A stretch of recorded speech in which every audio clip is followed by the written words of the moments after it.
कल आप लोगों का एग्जाम है और अभी तक आपने एग्जाम के लिए कोई तैयारी नहीं की है और आपको डर लग रहा है कि कहीं मैं फेल ना हो जाऊं, मेरा बैक ना लग जाए, तो आइए मैं आप लोगों को आज की वीडियो के थ्रू पास कराती हूं। आज की वीडियो उन सभी बच्चों के लिए है जो बीए फर्स्ट सेमेस्टर में हिंदी काव्य पढ़ रहे हैं, मेजर या माइनर सब्जेक्ट के रूप में।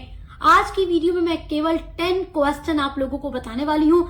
मेरे प्यारे बच्चों, कल परीक्षा है, कुछ नहीं पढ़ा तो केवल ये 10 क्वेश्चंस आप लोग देख लीजिए। 10 क्वेश्चंस जो आपको बताऊंगी ये ऐसे क्वेश्चंस हैं जो हर साल बीए के एग्जाम में पूछे जाते हैं, तो इस बार भी 2026-27 के एग्जाम में ये जरूर पूछे जाएंगे। तो बिना कुछ पढ़े अगर आप जा रहे हैं तो फेल हो ही जाएंगे, तो बस इतना पढ़ लीजिए अगर आप पास होना चाहते हैं तो चलिए वीडियो को स्टार्ट करते हैं। तो देखिए, आपका पहला वेरी इंपॉर्टेंट क्वेश्चन है, संत साहित्य की प्रमुख विशेषताओं का उल्लेख कीजिए। ये आपके लिए बहुत इंपॉर्टेंट है। देखिए, हम बीए के 4-5 सालों के पेपर को देखने के बाद ही आप लोगों के समक्ष ये इंपॉर्टेंट क्वेश्चंस लेकर आते हैं जो हर बार परीक्षा में रिपीट होते हैं, और बीए के एग्जाम में जो बार बार पूछा जाता है वो हर बार आने की संभावना बनी रहती है। कहा जाता है ना कि अगर आप पिछले साल के पेपर को देख के तैयारी करें तो वो तैयारी बहुत अच्छी होती है।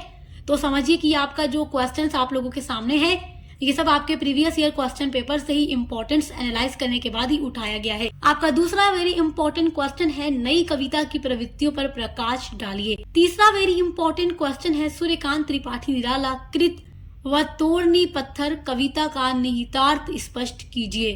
क्वेश्चन नंबर 4 है, जायसी की विरहानुभूति का वर्णन कीजिए। ये भी बहुत इंपॉर्टेंट क्वेश्चन है। क्वेश्चन नंबर 5 आपका है, बिहारी रीतिकाल के प्रतिनिधि कवि हैं, सिद्ध कीजिए।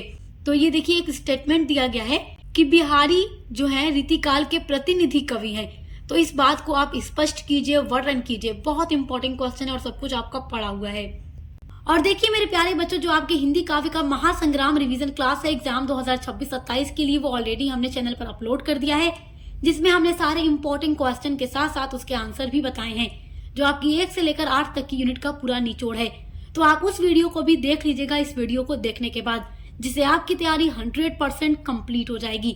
वहां से आपको पूरा आइडिया मिल जाएगा कि आंसर कैसे लिख करके आना है। क्वेश्चन नंबर आपका 6 है, गोरखनाथ की काव्यगत विशेषताओं का संक्षिप्त विवेचन कीजिए। तो ये पढ़ लीजिएगा। उसके अलावा 7 क्वेश्चन आपका है, अमीर खुसरो का साहित्यिक परिचय दीजिए। तो ये क्वेश्चन भी आपके लिए इम्पोर्टेंट है। उसके अलावा क्वेश्चन नंबर 8 है, सगुण भक्ति, वेरी वेरी इंपॉर्टेंट क्वेश्चन, सगुण भक्ति धारा में तुलसीदास के स्थान का निर्धारण कीजिए। This is very very important question.